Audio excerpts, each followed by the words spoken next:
Resident Evil 4.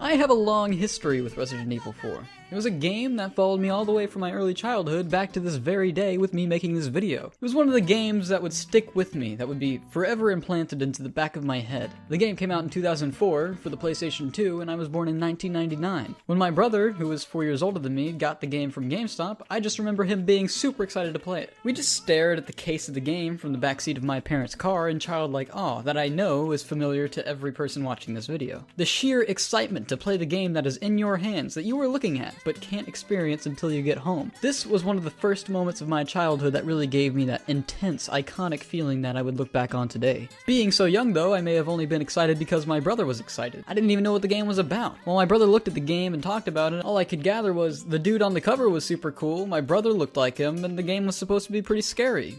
And it was scary for me. So much so, I'd mostly just watch my brother play it. The game was also very interesting to watch. I mean, it gave me nightmares. I had my hands over my eyes a lot of the time, but the action was so engaging and the cutscenes were so cool, I'd peek through my fingers. Now looking back, the game really wasn't very scary at all. Being a spooked out kid was probably what made the game so intimidating to me. My brother loved survival horror games as a kid, and I'd watch him play them all the time. The sense of terror they would subject me to just from watching was horrible. It gave me nightmares and made me paranoid, and really genuinely fucked with me on a psychological level. Thanks, Silent Hill 3. But I grew to love them for it. It taught me at an early age a principle that I still keep with me now. No matter how dreadful, confusing, and stressful the situation is, freaking out over it isn't going to change jack shit. You're better off collecting yourself and figuring out the best way to roll with the punches. When you're in a village and a bunch of angry foreign people come running at you with pitchforks, yelling words you don't understand, breaking down and freaking out will just get you killed. You're better off taking the hit or two, getting into a position you're better off defending from. It took me a really long time to become mindful enough to complete that first moment with the horde in the village, but the sense of satisfaction of that cutscene playing right after I killed the chainsaw guy,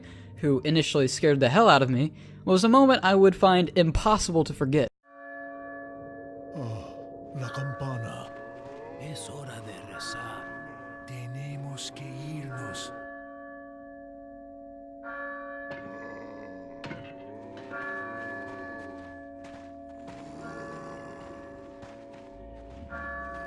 Lord Sattler.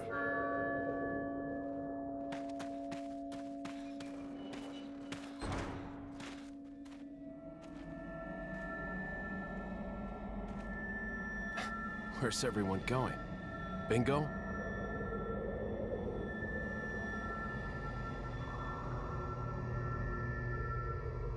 I, no joke, ran to get my brother the first time I did that. I was that proud of myself. I never beat the game on the PlayStation 2 though. I may have been able to pull off a couple stunts here and there, but being as young as I was, the game was just too stressful for me to naturally be able to play continuously. I would, however, watch my brother play. The one-liners from Leon made him look like such a badass in our eyes. Better try a new trick, cause that one's getting old.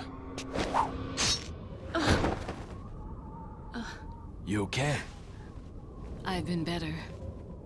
We'd quote him all the time. We'd talk about how he could pull off these super epic stunts and do just about anything, even save the whole world. Most kids had Superman or Batman or whatever, some superhero as a role model. For us, it was Leon and Master Chief, but that's a story with an unfortunate ending. 343. But yes, Leon was just the perfect hero to us. There was an element of realism, but at the same time, he could do just about anything he put his mind to. He didn't even have any real superpowers, no life hacks. He was just a dude with the will to survive and complete his mission to save Ashley, the president's daughter. All of that being said, it took me quite a long time to really, truly appreciate Resident Evil 4 as a game. Sure, it housed one of my role models, it taught me some lessons at a young age, the game had a positive impact on my childhood, but still, I never really completed it or played it on my own for a substantial enough amount of time to really have an accurate grasp on just what the game was. It was just a thing that I liked a lot. There wasn't really a whole lot of thought behind it. As I continued to grow, the game came out on multiple platforms. I had to find myself playing it on each, but fairly briefly. Most of the time taking turns completing portions of the game with my brother again. I played on the GameCube, the Wii, the Xbox, all these things, but again, my feel for the game I grew up with was increasing, but I never played the game start to finish by myself. I'd always end up playing Halo with my friends, Super Smash Bros., Xbox 360 indie games, Call of Duty, and then one day, Resident Evil 5 came out. I had played all these games with my friends instead of Resident Evil 4, a game I was still interested in but never played for some reason. Resident Evil 5 made me more conscious of that. It gave me an excuse to get back into Resident Evil because Resident Evil 5 was a co-op game. I could play it with a buddy. This was back in the glory days of split screen, by the way, the best form of multiplayer to date, in my opinion. But yeah, Resident Evil 5 played a lot like Resident Evil 4, but it wasn't as fulfilling. The gameplay was elaborated on, I guess, though it wasn't as intense, methodical, or rewarding as Resident Evil 4 was. The atmosphere had changed completely. The story and characters were a straight-up downgrade. The survival horror element was pretty much gone. The game just made me want to play Resident Evil 4, but I kept playing because it was fun with a friend. After that phase, I continued to starve myself with Resident Evil 4 for years after years. I had moved on from Xbox 360 to PlayStation 4 to Wii U, but finally, we arrive at the PC Master Race, the platform I finally decided to settle down with. Truly, the epitome of gaming, the highest tier of nerdity. I had finally achieved godly... Okay, I'm gonna stop. Yes, the PC, home of the Steam Summer Sale. Deals for as far as the eye could see. I was in heaven, looking at games, adding them to my wish list, knowing I would never play them, but then I see something peeking out at the bottom of my screen. And there it was. A relic of the past. That number 4 with the silhouette of the chainsaw guy. All I could think was, Leon! Leon! Leon!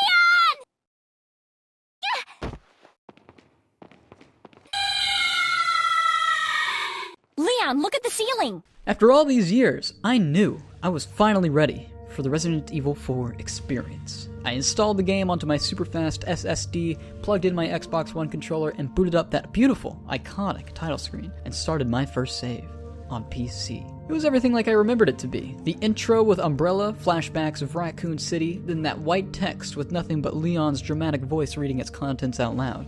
I was effectively shooketh to my very core. Leon's voice was as astounding as ever. Flashbacks from when I was watching that for the very first time hit me in the face. Memories I hadn't thought I had the capacity to recall rushed in as though a dam broke in my brain. I really was awestruck, to say the least. You could say I'm being dramatic, but I'm being dead serious. It really was that intense. And it was like that throughout my entire playthrough. Have you ever watched a cartoon you only remember as a kid? Like Courage the Cowardly Dog or The Grim Adventures of Billy and Mandy? And just, went down memory lane. It was like that, but for 16 hours. I remembered every mission, every cutscene, every one-liner, everything.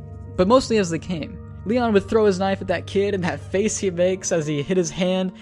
She will join us, become one of us. This is no ritual. It's terrorism. Isn't that a popular word these days? Not to worry.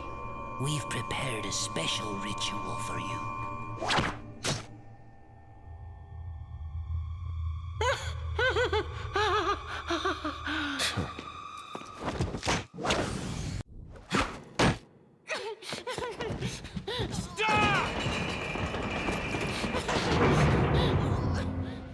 It's just pure shock. Like, I would be too, man. It was just so refreshing to see in the most literal sense of the word. I ended up thoroughly enjoying this game, start to finish. The game holds up so well, especially in a time where survival horror is being neglected by most of the industry. Konami, I'm looking at you. You guys killed something that had the potential to be the best survival horror game of our time. How dare you!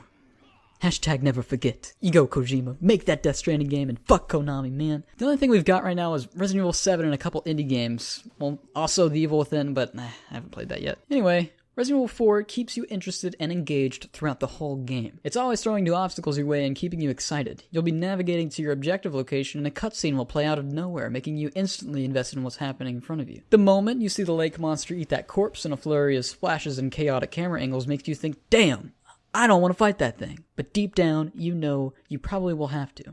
Because, well, your objective happens to be across that lake. When you get into that shitty boat that awaits you, the silence makes the tension that much more intense. You know what's beneath you, and you know it can easily capsize your dingy little boat. One thing leads to another, and the boss battle begins. This is the very first boss battle of the game, and it makes for a damn good introduction to them because you don't really use many resources fighting it, and the difficulty of the battle is there, but you may only need to fight it a couple times in order to really get the hang of it, and finally defeat it. And it's like that with most of the bosses in this game. Not a single one is necessarily easy. You have to learn how to fight them as you fight them. Shortly after that, the game forces you to take another step forward and gives you another boss. And the introduction to this one is just badass to say the least. Rapido! Rapido! ¡Ay! ¡Se vuelve loco! ¡Mierda!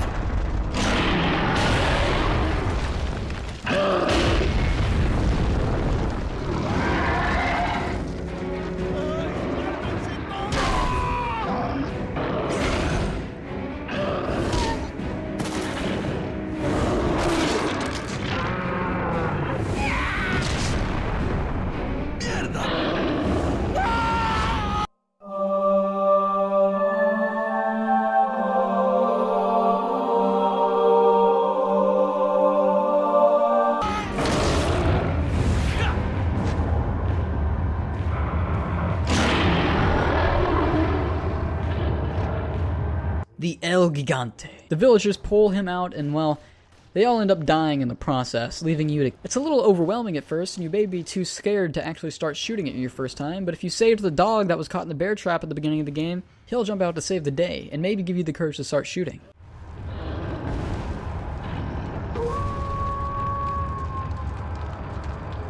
Hey, it's that dog.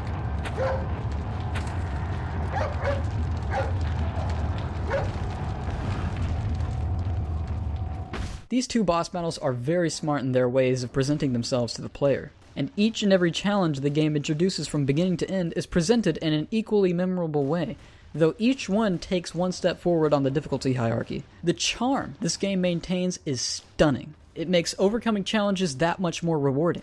Sure, the sheer fact of defeating a challenging enemy makes you feel good, but all the little details before, during, and after the fight are what make that experience so memorable. It just wouldn't be the same if Leon didn't pull off an acrobatic stunt or say an epic one-liner somewhere in there.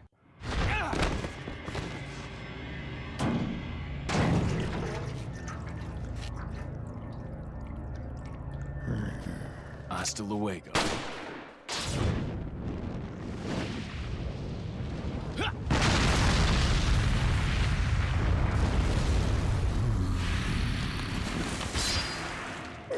Throughout the game, there's this element of ridiculousness that lies dormant in the back of your head. It's easy to suspend your disbelief and roll with what the game proposes to you, and it's like that by design. The president's daughter gets kidnapped by foreigners, and the US military sends one man, the same one that survived Raccoon City against all odds. They probably figured Leon has a tendency to survive against overwhelming odds, and when you complete the game, you really get a sense that yes, Leon really does have an incredible tendency to survive things that should have killed him 100 times over. Not even an outbreak of zombies followed by a nuke could kill this dude. And just the gameplay in general, you're fighting hordes of powerful enemies, surviving situations that no one else would survive, and being a survival horror game, having to bear this weight of a limited inventory and resources throughout the whole thing. The game as a whole is a story of a magician who has this miraculous ability to survive against overwhelming odds. It's almost like a superpower, but not quite. And this is exactly how the game thinks of it. You can even read this through Ada's analysis of Leon after you beat the game. The game acknowledges this fact. It's very self-aware. But the thing is, Leon doesn't just happen to survive these things, he earns each moment of survival by sheer willpower alone, just like you do when you play as him. You, as a player, don't feel different from Leon at all because you're doing just what he does when you're not playing as him during the cutscenes. The gameplay as Leon is remarkably congruent with Leon's badass persona and frankly, the rest of the game as a whole. It's genius, and it's done so well it gives me goosebumps. I've played a lot of games, and the ones that can pull off this kind of congruency are usually my favorites. The ones in which you're intended to embody a concept and the rest of the game reflects that perfectly through its ambience, gameplay, story. In other words, just consistency with ideas and philosophies. Every single Halo game until 343 took over had this trait.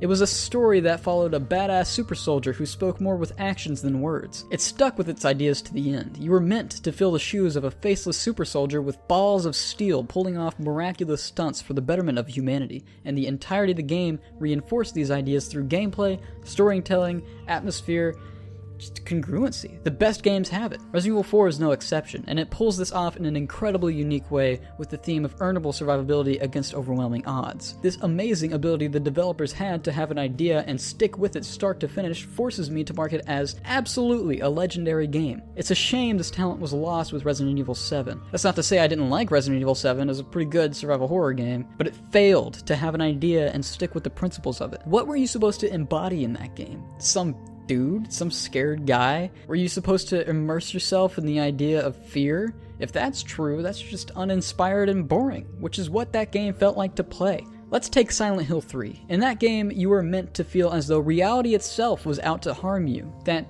line between reality and hell was being blurred. It was pretty much a horrific acid trip start to finish. You felt like your very soul was in danger. Those were the ideas the developers had with that game, and they were consistent with them. That's why that game was so great. In Resident Evil 7, not a single idea was consistent. It seemed the devs just thought, our fans want to be scared again, and they want survival horror. I appreciate the fact that they listened to their fans, but they didn't have any real ideas or philosophies. The game loses sight of what it set out to be towards the end, and it just wasn't interesting. I miss masterpieces. I miss games like Resident Evil 4 and the early Halos. It just seems the only company making masterpieces now is Nintendo. Where'd the artistic integrity go in gaming? It's all about money now, it seems. Bungie gets sold out to the franchise killer Activision, and corporations like EA continue to spit loogies on the face of the gaming community with loot boxes. In times like these, it seems there's only hope in the little guy. Anyway, to summarize this video, Resident Evil 4 was a good game, and the things that made it good are rare as hell now. So, with that, this has been Psychic Sploob, my 4th video ever. I hope to make more videos like this talking about other games, so if you're interested in this kind of content, then to the 5 of you that made it to this part of the video, I urge you to subscribe. Or not, I mean, I get it if you don't want to. I mean, I don't really have much content right now, but hey, I plan on making more. I'm just getting started on YouTube, so yeah, thanks for watching. Peace out.